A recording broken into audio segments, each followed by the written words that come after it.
Buenas tardes, buenas noches, depende de dónde se encuentren. Bueno, pues esperando que esta noche, a través de este estudio, pues que Dios nos abra un poco más el entendimiento. Para que Dios pueda abrirnos el entendimiento de su palabra, el creyente debe de anhelarlo, debe de desear que Dios le abra el entendimiento, porque Dios conoce el corazón de cada uno de nosotros y Él sabe quién verdaderamente anhela ese entendimiento y ese conocimiento del Hijo de Dios. Porque, por ejemplo, hay una historia de cuando Elías fue llevado, arrebatado al cielo por un carruaje de fuego. Elías un día antes estaba con Eliseo, andaban los dos. Y Elías quería que ya Eliseo se separara de él. Y Eliseo no se separaba de él. Decía, vive cuya presencia de Dios estoy, que no me separaré de ti. Y finalmente pues le dice Elías a Eliseo, pues ¿qué es lo que quieres? Y Eliseo, ¿qué le pidió? Le dice, dame doble del espíritu que tú traes. Y dijo Elías, bueno, dijo, eso es cosa de Dios. Y sí, cuando Elías fue llevado en el carruaje de fuego, Eliseo fue un hombre que Dios le dio mucha sabiduría, mucho entendimiento, porque él lo anhelaba.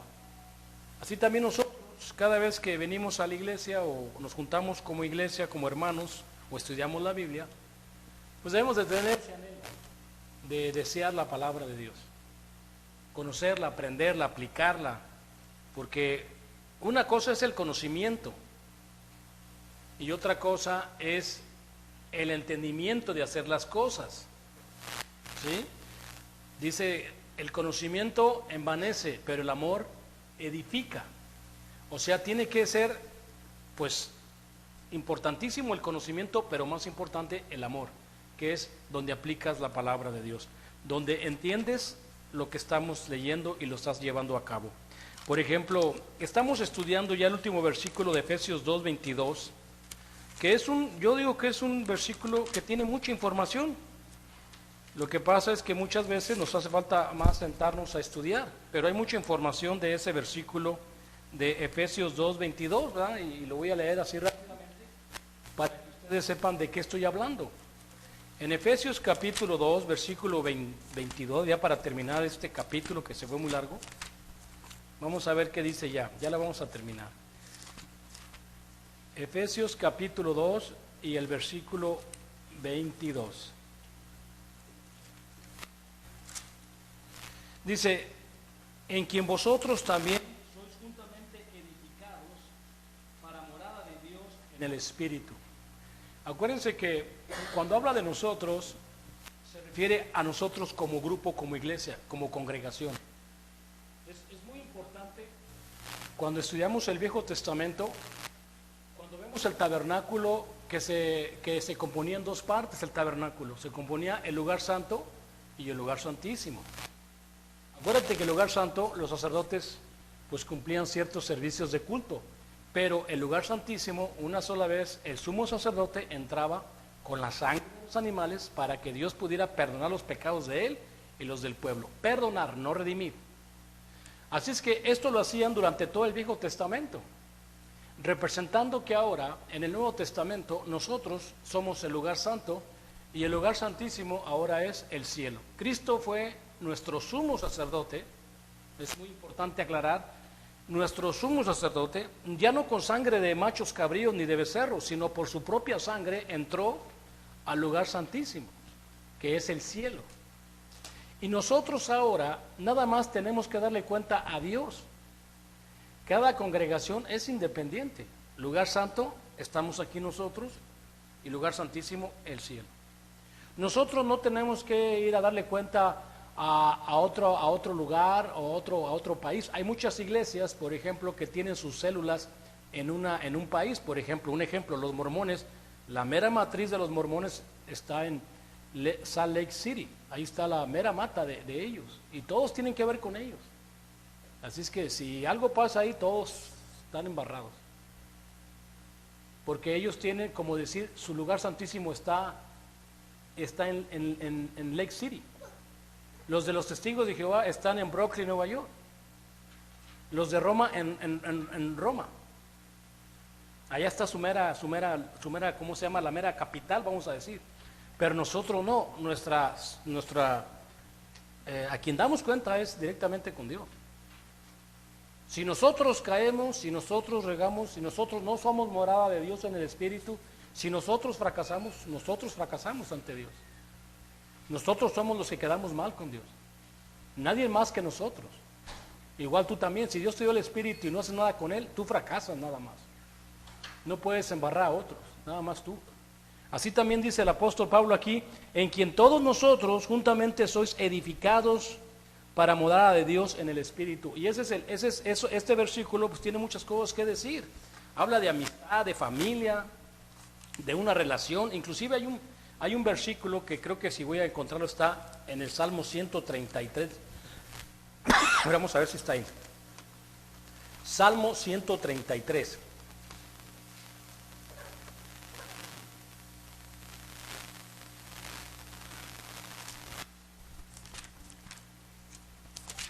Hace mucho que no lo leo, a ver si está ahí. Salmo 133. Así. Dice, mirar cuán bueno y cuán delicioso es habitar, dice, mirar cuán bueno y cuán delicioso es habitar los hermanos juntos en armonía. ¿Cómo se lleva esta armonía? ¿Cómo puedes una familia espiritual tener una armonía tan hermosa, un balance bien? ¿Por qué? Porque simplemente somos morada de Dios en el Espíritu. Porque el hermano está batallando, está sacrificando, está sirviendo, está entendiendo lo que Cristo vino a hacer por nosotros. Así también nosotros estamos tratando de hacer lo que Cristo hizo por nosotros. Trabajar y a través de su Espíritu que las obras de la carne vayan muriendo. A través del Espíritu que Dios nos dio, dejemos esa vana manera de vivir, la vida antigua del hombre exterior se vaya desgastando, pero el hombre interior se va creciendo para morada de Dios. Entonces, ¿es tan importante eso? Claro. ¿Cómo saber cuando cantamos, cuando adoramos a Dios? Muchas veces los hermanos hacen la oración y dicen, esperamos, Señor, que esta oración, que estos cantos, ¿verdad?, te los lleves con agrado. O sea, imagínate un sacrificio como el de Elías. Cuando Elías preparó aquel toro enfrente de los 450 profetas de Baal y hizo una oración. Los profetas de Baal ya se habían rasgado, cegado las manos, ya le habían pedido a su Dios Baal y no contestaba. Y todavía Elías se reía, decía, oiga, pues grítenle, cántenle, a lo mejor está dormido, y como es Dios no les está haciendo caso. Ya estaban enfadados hasta que Elías hace la oración. Y la oración de Elías es contestada luego, Padre Dios, Padre de Abraham, Padre de Isaac, de Jacob. Y cuando termina la oración Elías, vino un fuego y se chupó hasta la última piedrita del sacrificio, el agua, todo se limpió. Porque el sacrificio de Elías fue agradable a Dios. Y era el único que supuestamente ahí estaba, en frente de 450 profetas falsos de Baal. Así también nosotros podemos estar en un mundo de religión de 450 religiones falsas que hay en el mundo, pero que nuestro sacrificio y nuestra adoración sea agradable a Dios. ¿Por qué? Porque estás aquí, porque batallas, porque luchas, porque llegas al primer día de la semana y haces la oración y le dices a Dios, Señor, tú sabes esta guerra, tú sabes lo que estoy luchando para tratar de agradarte todos los días. Tú sabes que no es fácil, porque las cosas fáciles, las cosas que valen la pena, si como dijo una vez, decía este artista Anthony Quinn, si las cosas que valen la pena se hicieran fáciles, pues cualquiera las haría. Pero no, esto no es fácil. Esto es cuestión de fe y de acción. Vamos a leer esa escritura sobre el tema del Espíritu Santo. Primera de Corintios capítulo 6, versículo 19. La primera. Primera de Corintios capítulo 6, versículo 19.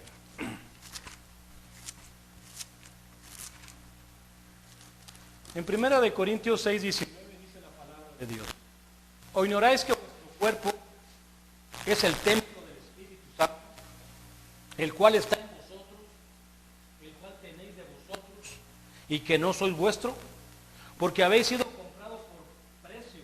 Glorificar pues a Dios en vuestro cuerpo y en vuestro espíritu, los cuales son de Dios. Observan estos dos versículos. Una persona que ha entendido no puede ser ignorante de lo que es su cuerpo. Su cuerpo es el templo del Espíritu.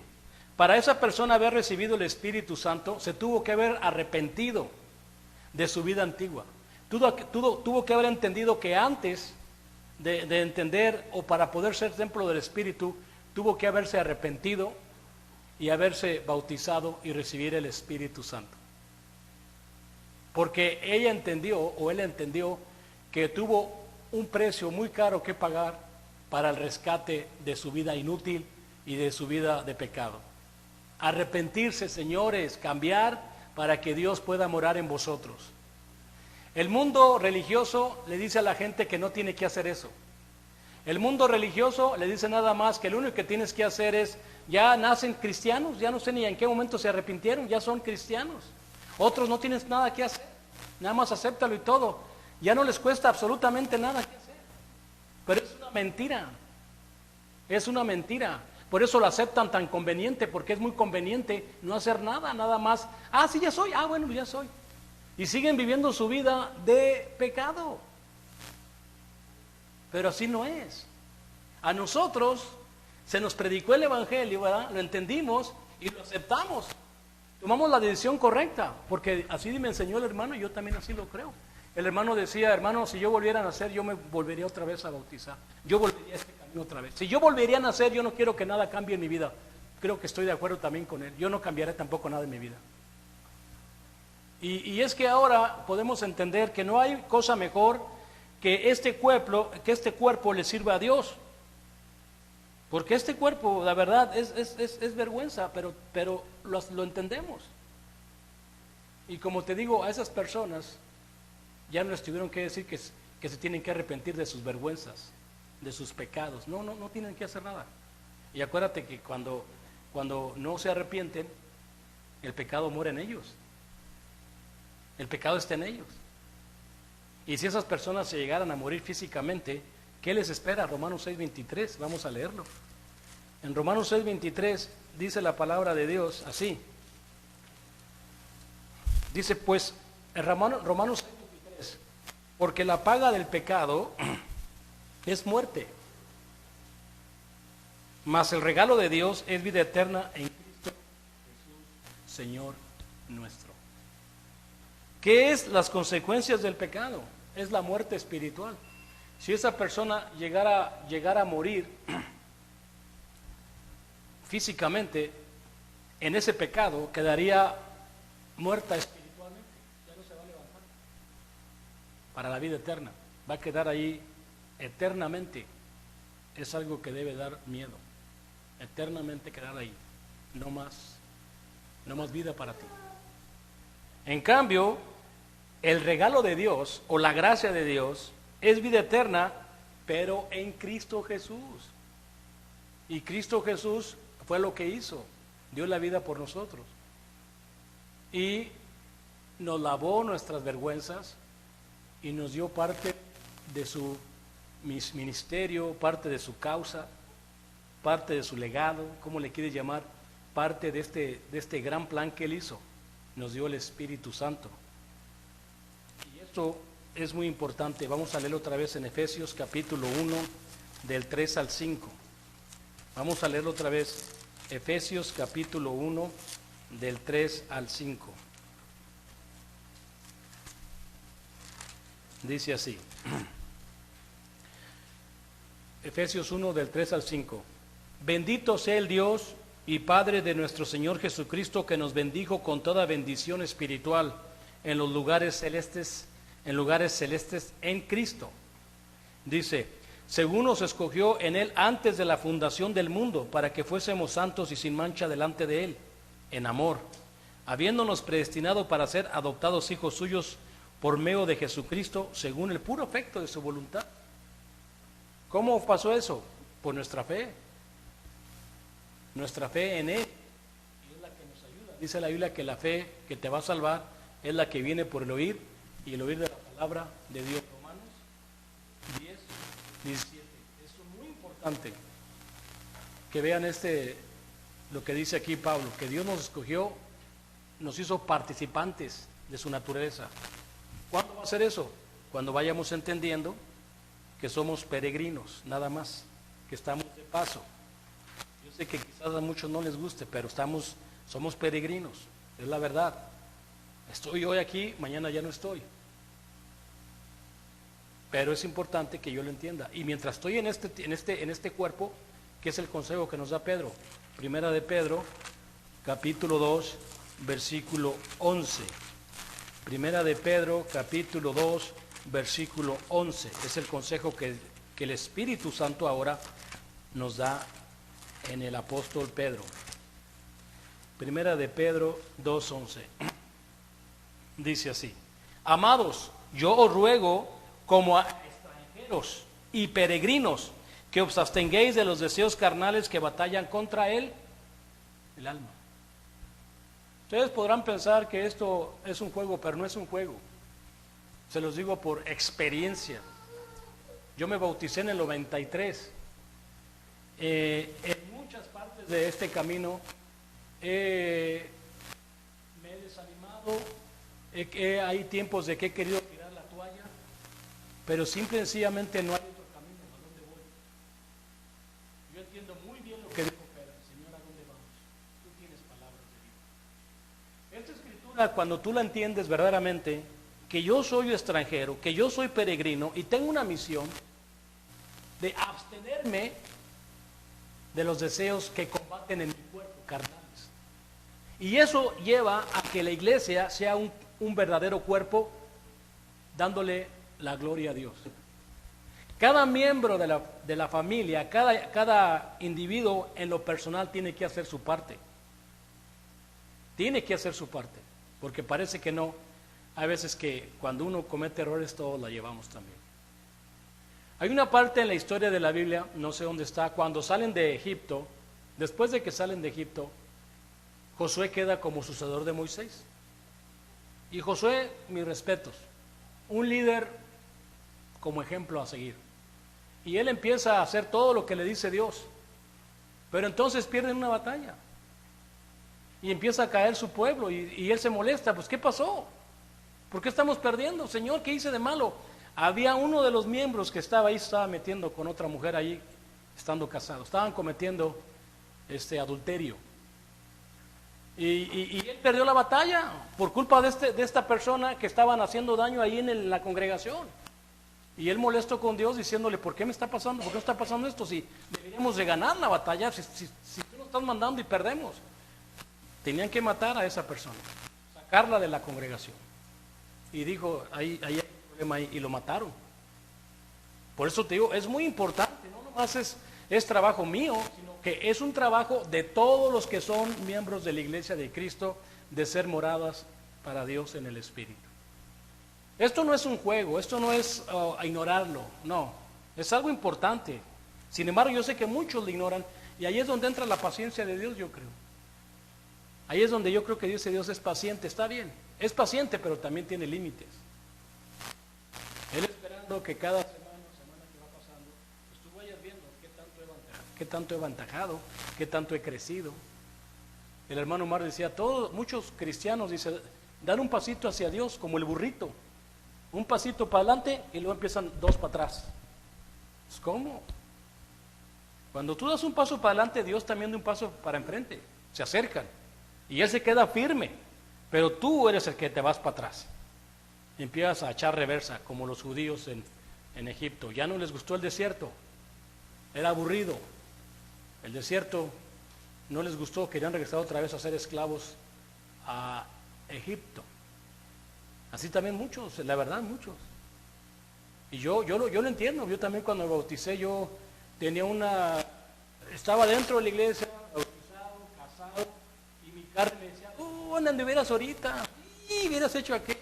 Mira, ahora ya te amarraste. Sí, loco, ¿en quién te amarraste? Puras cosas que te pones a pensar, ¿no? Y estaba así toda la vida, con esa idea de que si te regresaras, si te fueras, bueno, puras cosas, ¿no? Y yo me molestaba conmigo mismo. Yo decía, ya cállate la boca, ya no me estés dando lata, ya firmé, ya firmé el contrato, ya no hay marcha atrás. Así es que aguántate. Y luego yo decía, Señor, ayúdame a tener ese amor y sacrificar este animal que no te deja. Está y hable, no para.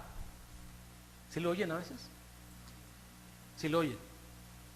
Estoy hablando de los jovencitos, ¿sí lo oyen que, oye, ¿por qué no vas para acá, vas para allá? Para que te vean, para que andes para allá. Ese es el animal que quiere sacarte. Pero tenemos un trabajo. Otra escritura, 1 Corintios 3:16. 1 Corintios, que es la misma de la otra, pero para que vean que está en dos escrituras. 1 Corintios 3:16.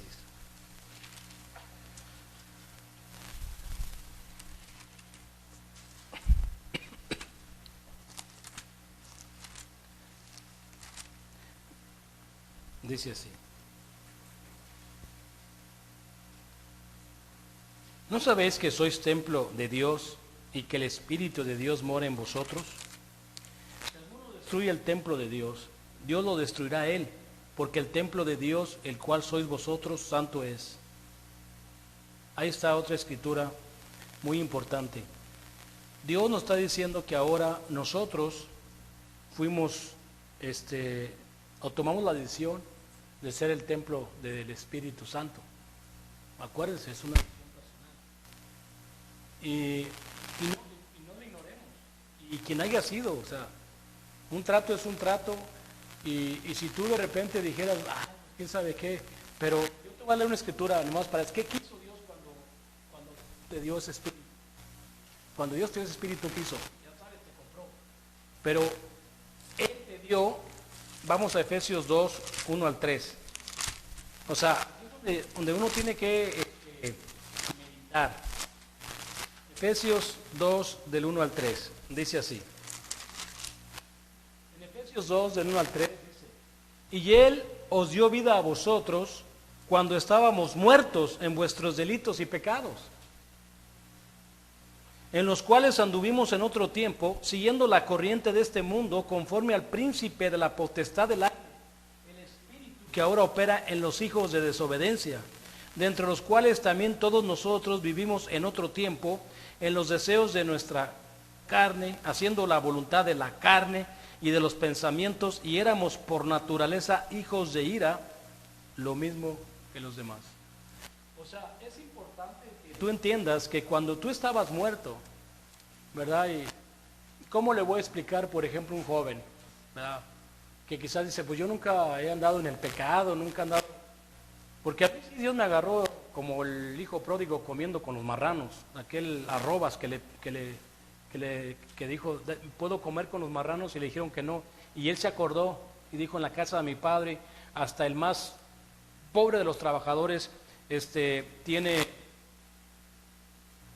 comida.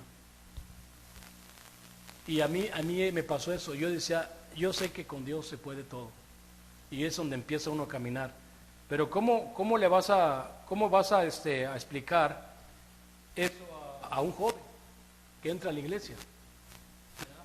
Yo nomás, cuando mis hijos me decían, digo, bueno, pues ¿tienen fe o son de fe? Sí, entonces ¿por qué me reclamas? Digo, te puedo leer una escritura para un joven, que también es una escritura muy bonita para un joven que se mantiene en su fe. Voy a estar manejando dos cosas. Vete, que están en Proverbios capítulo 1. A ver, Proverbios capítulo 1, sobre el joven que no anduvo en camino de malos, el joven que no se sentó con gente que nada más, puros problemas con estas personas, nada más. En Proverbios capítulo, o es el Salmo 1:1. Está todo el Proverbios capítulo 1, empieza ahí, ¿no? A ver. Proverbios capítulo 1.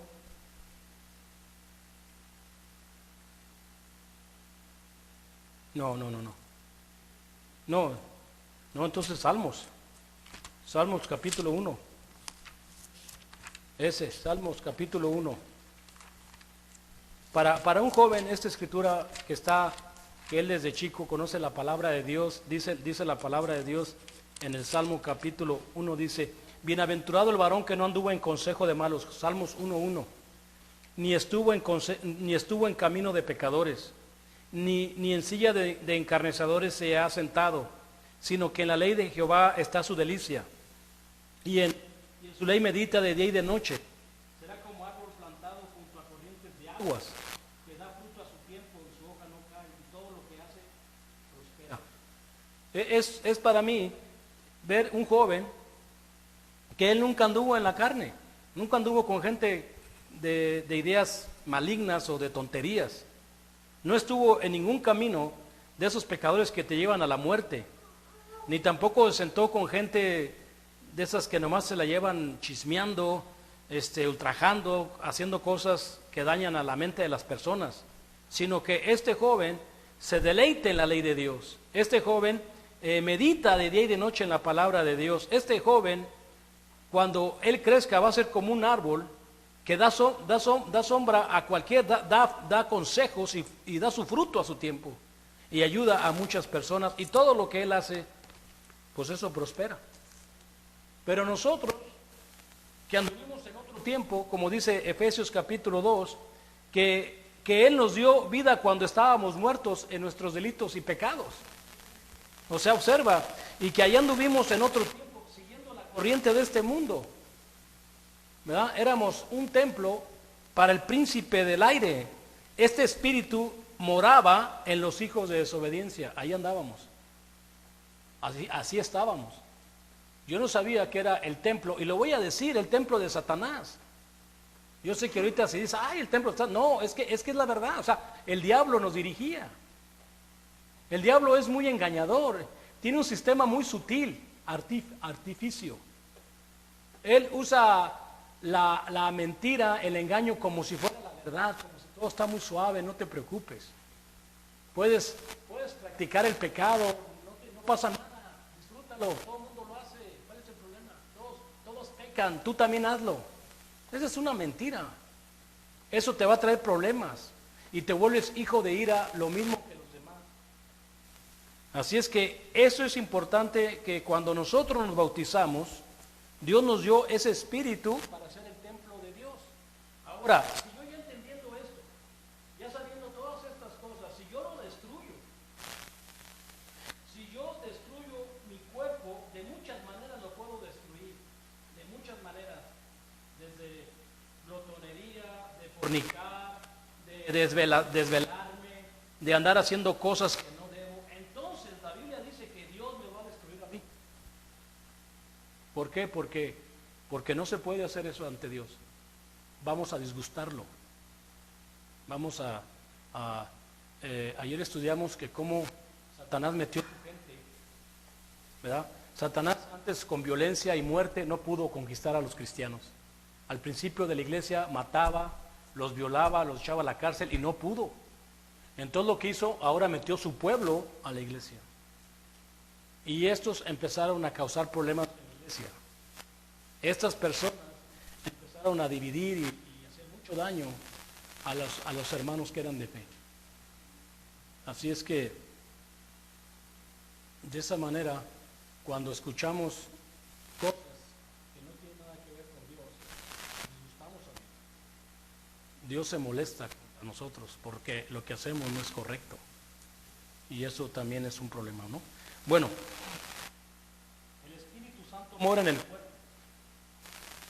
hasta que el cuerpo esté muerto, que no esté activo, sino que esté activo el Espíritu Santo. Pero como digo, hay muchos que creen que ellos son o que ellos lo tienen. Pero pues ¿cómo puede ser eso? Si no han obedecido lo que Dios pide para que puedan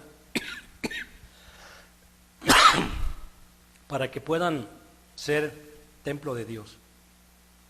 Y eso porque Satanás causa ese engaño. Él es el que te engaña a mucha gente. Segunda de Corintios 4:4.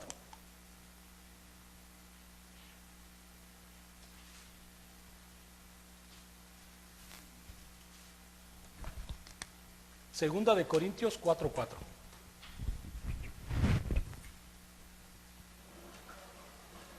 Ok, vamos a ver qué dice Segunda de Corintios 4:4.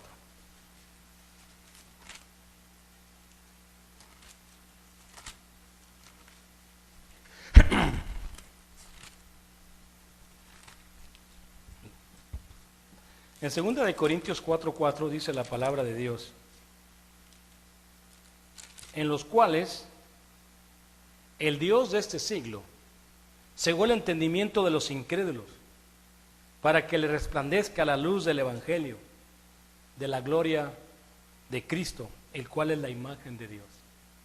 Satanás es el Dios de este siglo. Él, es su guerra. Eso quiero a ver si puedo predicar el domingo. Es su guerra de él. Le molesta que le digan la verdad a él. Odia la verdad, odia la luz. A Satanás no le gusta que le saquen sus trapos al sol. Entonces, lo que él hizo con esta manera de engañar al mundo entero, le ciega el entendimiento a esas personas que es conveniente lo que les dice. No. Por ejemplo, ¿ya fui bautizado de niño? Pues sí, ese bautismo no es bíblico. El bautismo es para que te arrepientas y aceptes al Espíritu Santo y a Cristo como tu Salvador y seas el templo del Espíritu Santo.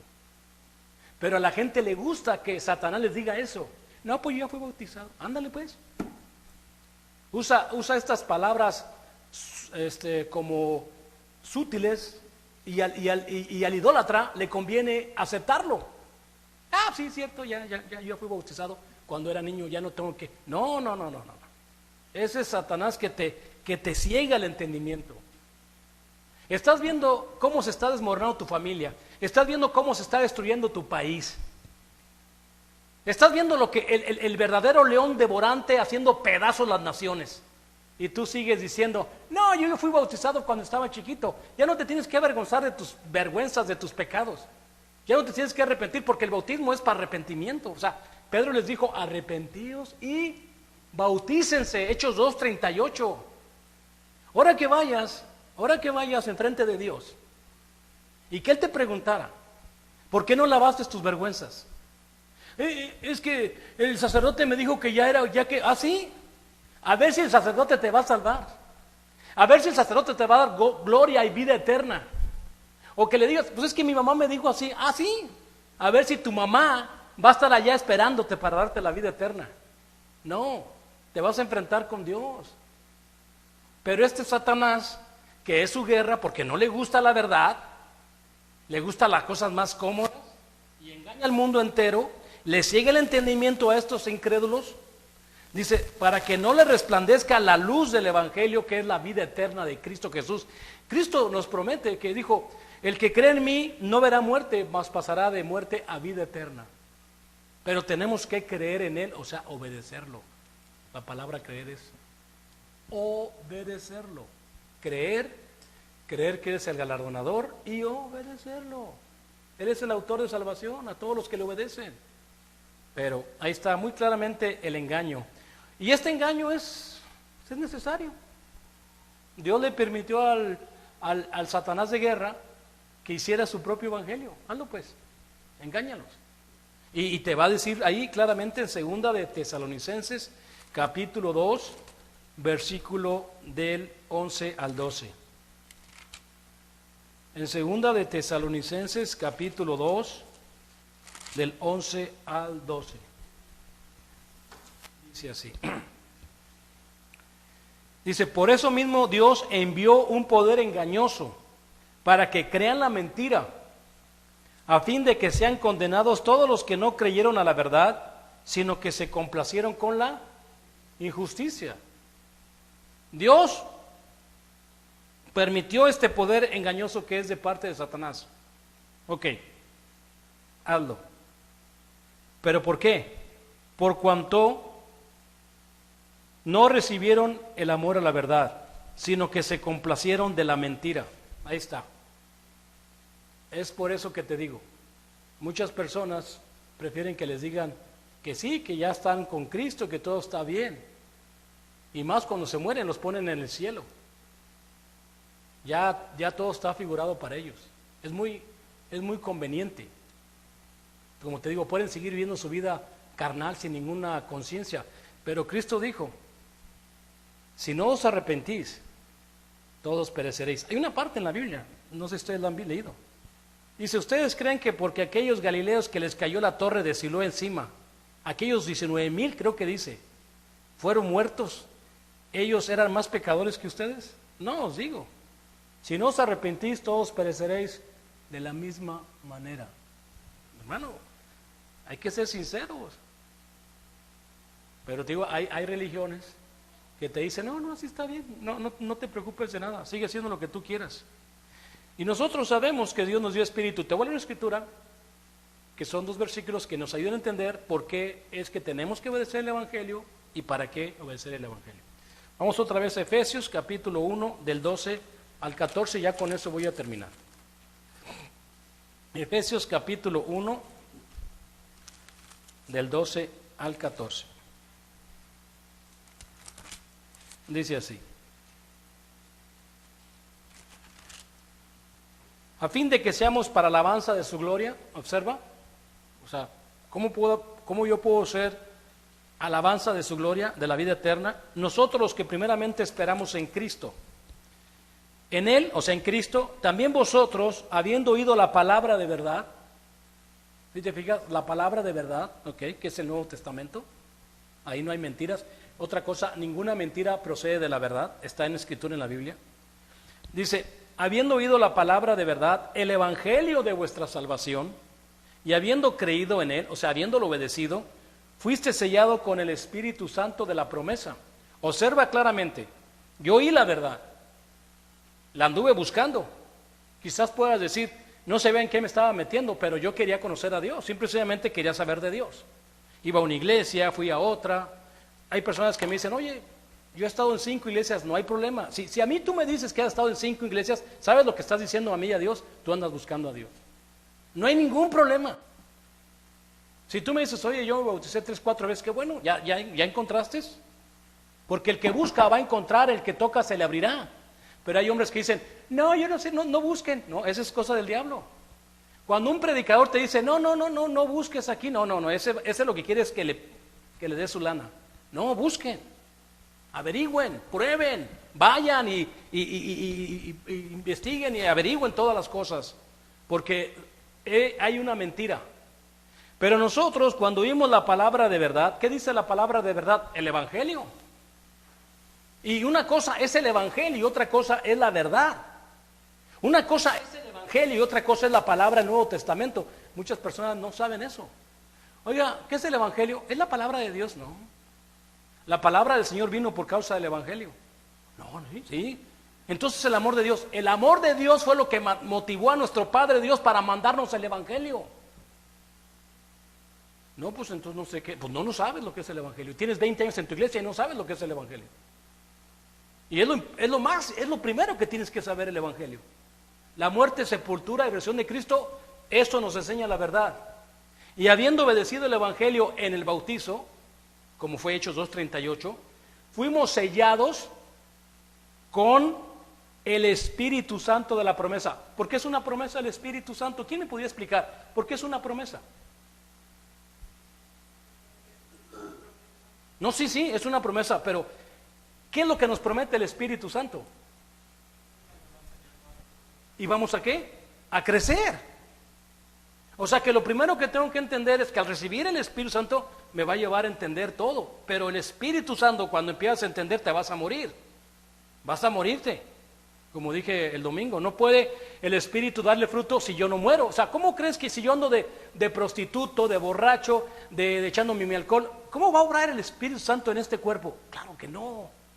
Eso es como engañarnos a nosotros solos. Tenemos que entender que la promesa de Dios es, ok, arrepiéntete, bautízate, lava tus pecados y yo te voy a dar el Espíritu Santo de la promesa. ¿De la promesa a qué? El versículo 14 dice, que son las arras de nuestra herencia hasta la redención de la posesión adquirida para la alabanza de su gloria. Versículo 14. Tantas palabras ahí, lo único que te puedo decir que es el pago, es mi, ¿cómo se puede decir? Esto es lo que Dios me heredó en este mundo. Lo más importante que Dios te dio en este mundo no es la familia, no es los carros, no es las riquezas, porque esas son inseguras. Acuérdate de Job. Acuérdate que el mismo Abraham entendió que cuando Dios le pide a su hijo, ¿qué dijo Abraham? Pues tú me lo diste, pues llévatelo. No, lo único seguro es el Espíritu Santo. es las arras, es el primer pago de nuestra herencia.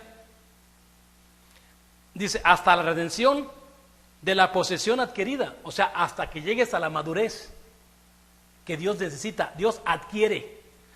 ¿Cómo está este versículo? Ok, ya nos bautizamos, vamos a suponer, pero no estamos poniendo atención a que debemos de la promesa de Dios es que el Espíritu es como la semilla que debe de crecer, pero no crece. Nos quedamos ahí a medias, no ni a medias, nomás al principio. ¿Tú crees que Dios le va a gustar la posesión que hemos adquirido si no crecemos? Si estamos haciendo a un lado las riquezas espirituales que Dios hizo, que están escritas desde el Viejo Testamento para que se nos ha revelado a nosotros, que a través de estas promesas alcancemos mejores promesas, la vida eterna, y a nosotros como que no nos cae el 20. Entonces, dice la Escritura que la alabanza de la gloria que le queremos dar a Cristo cada domingo, pues no está tan buena. No está tan buena. Qué hermoso sería que todos anduviéramos hablando siempre del Espíritu Santo a las personas, que le estuviéramos predicando el Evangelio, diciéndoles esto de acá y allá. Qué bien, eso te está llevando a un lugar donde ya sabes, te vas a terminar. Bueno, hermanos, ahí está. El propósito del 22 es que la iglesia debe cumplir con su labor, con su tarea de crecer en el Espíritu. Y ahí está muy claro, debemos de caminar en el Espíritu, andar en el Espíritu y no satisfacer los deseos de la carne. Ese es un mandamiento, no es si quieres o no quieres. Y no estoy hablando con la gente que no lo tiene, estoy hablando con los hermanos que han recibido el Espíritu Santo. Pues tú tienes una responsabilidad con Dios. ¿Por qué? Óyeme, ¿cómo preguntas por qué? Todo lo que hizo Él por ti no es cualquier cosa, hizo mucho por ti. Y tienes que verlo así, Cristo dio toda su vida por ti. Dio algo muy grande todo para que nosotros ahora estuvimos aquí gozando de esta salud. Bueno, ahí termino. Vamos a Efesios capítulo 3, ya terminamos y vamos a otro punto. Efesios 3, lo voy a leer del 1 al 7 porque parece que todos estos están juntos. Dice así: por esta causa yo, Pablo, prisionero de Cristo Jesús, por vosotros los gentiles, si es que habéis oído de la administración de la gracia de Dios que me fue dada para con vosotros, que por revelación me fue declarado el misterio, como antes lo he escrito brevemente, leyendo lo cual podéis entender cuál sea mi conocimiento en el misterio de Cristo, misterio que en otras generaciones no dio a conocer a los hijos de los hombres, como ahora he revelado a sus santos apóstoles y profetas por el Espíritu, que los gentiles son coherederos y miembros del mismo cuerpo y copartícipes de la promesa de Cristo Jesús por medio del Evangelio, de la cual yo fui hecho ministro por el don de la gracia de Dios que me ha sido dada según la operación de su poder. Si tú te fijas, de todo lo que dice del 1 al 7, el privilegio de Pablo o la causa de Pablo era de que él fue ministro para predicarle a nosotros los gentiles y darnos a conocer este misterio en Cristo, que es la salvación también a nosotros, y que darnos a entender a través del Espíritu que también podemos llegar a ser coherederos, miembros del mismo cuerpo. O sea, Pablo está diciendo cosas muy interesantes, la revelación, lo que no se había dado a entender antes, cosas que debemos de entender, pero en realidad todo esto, cuando tú lo lees, todo esto te va a llevar siempre a lo mismo. Tienes que entender que nos falta el amor, nos falta el Espíritu, nos falta crecimiento espiritual. Estas riquezas no estaban en el Viejo Testamento. En el Viejo Testamento todo lo que había, así lo veo, era guerras. Los judíos peleaban contra otras naciones. Todavía en el tiempo de Cristo estaban los judíos peleando con los romanos, que los tenían bajo su yugo. Y viene Cristo y les cambia todo. Por eso lo mataron. Cristo empieza a decir, amar a vuestros enemigos. Y los judíos no querían ni saludar a los gentiles, menos invitar a un romano a su casa. Y Cristo les viene a decir todo lo contrario. Cuando le predica a de Samaria, tampoco se llevaban los samarios con los judíos. Y aunque eran primos hermanos, no se llevaban. Y Cristo le predica a la Samaria. Y todos se maravillaban. Entonces Pablo habla de esta riqueza y la voy a leer rápidamente en Colosenses capítulo 1 del 25 al 27. Colosenses 1 del 25 al 27. Dice, de la cual fui hecho ministro, según la administración de Dios que me fue dada para con vosotros, para que anuncie cumplidamente la palabra de Dios, el misterio que había estado oculto desde los siglos y edades, pero que ahora ha sido manifiesto a sus santos, a quienes Dios quiso dar a conocer las riquezas de la gloria de este ministerio entre los gentiles, que es Cristo en vosotros, la esperanza de la gloria. Todo esto viene a enseñarnos que en el Viejo Testamento había promesas, una promesa donde fluía leche y miel, la tierra física.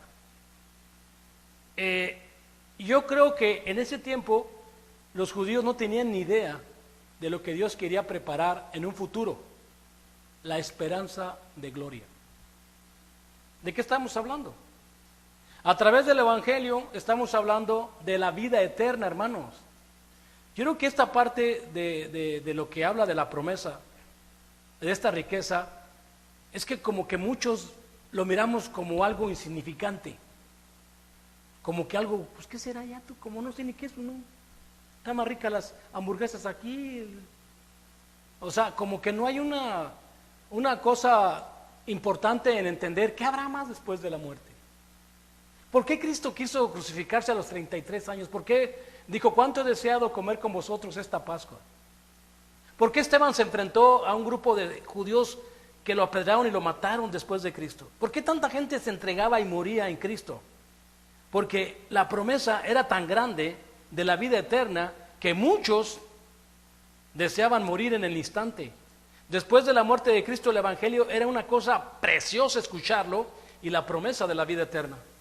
Morir en Cristo era algo, era un honor, era un privilegio. Era un paso, la muerte nomás era un paso. Nada más es cuando sale el niño del vientre. O sea, el niño cuando está en el vientre, pues no quiere salir porque está bien calentito ahí con la madre.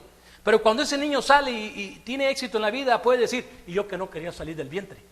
Así también la gloria eterna, cuando un creyente muere, va a decir, y yo que no me quería morir y ahora las riquezas que me esperan, lo que me espera ya la vida eterna, algo mucho mejor. Y eso no estaba en el Viejo Testamento como algo que la gente se pusiera a pensar. Por eso dice que los hijos de Dios lo esperaban una mejor patria, una mejor ciudad. Por eso esto no estaba. ¿Por qué caminamos aquí? O sea, ¿qué es lo que buscamos aquí? Digo, porque si buscamos casa, bienestar social, trabajo, ya lo tenemos, ya no tenemos que venir. Ya tenemos la casa, tenemos el bienestar social, tenemos todo. Pues ¿por qué perdemos el tiempo aquí? Entonces, tu idea es que ahora estás aquí porque quieres poner tu mirada en las cosas de arriba. Ok, Señor, gracias, ya tengo la comida, pero ahora me voy a enfocar en mi salud, en mi salvación, me tengo que enfocar en mí, en mi salvación. ¿Qué piensa Dios de mí? ¿Cómo se sentirá Dios orgulloso por mí? Pero lo importante es ver estas riquezas que en otro tiempo no estaban. Así es que esta causa es la causa que Pablo menciona en varias escrituras, la causa de que el gentil también es coheredero y también puede entrar a sentarse en el reino de Dios, a entrar a la vida eterna, que en otro tiempo pues no estábamos apuntados ahí. Y ya nomás voy a terminar esa escritura, Efesios 2, 11. Ya con esa terminamos porque ya se fue el tiempo. En Efesios 2, 11 dice así, hablando ya de esta promesa. Efesios 2, 11 dice, por tanto acordaos de que en otro tiempo vosotros, los gentiles, o sea, nosotros los gentiles, nosotros somos gentiles. Dice, en cuanto a la carne, éramos llamados incircuncisos por la llamada circuncisión hecha con mano en la carne. No éramos pueblo de Abraham. En aquel tiempo estábamos sin Cristo, alejados de las ciudadanías de Israel, ajenos a los pactos de la promesa, sin esperanza y sin Dios en el mundo. Pero ahora en Cristo Jesús, vosotros que en otro tiempo estábamos lejos, habéis sido hechos cercanos por la sangre de Cristo o por el Evangelio, porque Él es nuestra paz, que de ambos pueblos hizo uno, derribando la pared intermedia de separación, aboliendo en su carne las enemistades de la ley de los mandamientos expresados en ordenanza, para crear en sí mismo de los dos, del judío y del gentil, un nuevo hombre, haciendo la paz. Y mediante la cruz reconciliar con Dios a ambos en un solo cuerpo, matando en ella las enemistades. Y vino y anunció el Evangelio, que es buena nueva, significa el Evangelio de la paz, a vosotros que estábamos lejos y también a los que estaban cerca. Porque por medio de Él los unos y los otros tenemos entrada por un mismo espíritu, ¿a dónde? Al Padre, o a la vida eterna. Vamos a ir a encontrar con nuestro verdadero Padre en su presencia. A eso muchos años yo entendí eso. Cuando yo tuve a mi padre, yo todo el tiempo, pues me traía vergüenza a mi papá y siempre hacía cosas que no me gustaban. No me mantuvo, no me cuidó, nunca me compró ni unos chones, nada, nunca me hizo nada. Fue un hombre irresponsable toda la vida, y tuvo 13 hijos, no nomás fui yo, 13 hijos. Él no le importó, él se fue a hacer su vida carnal echándose sus jaiboles. Pero eso me dio una oportunidad de entender y conocer al verdadero Padre, que es Dios. Por eso dice que vamos a entrar a ver al Padre. Y ese Padre que yo estoy hablando es el Padre de todos nosotros, el verdadero Padre. Tenemos un Padre físico que muchas veces no sirve para nada, en muchas ocasiones, pero el verdadero Padre no falla, el Padre que es Dios de todos nosotros. Que Dios los bendiga y les dé mucho entendimiento. Ahí le vamos a parar.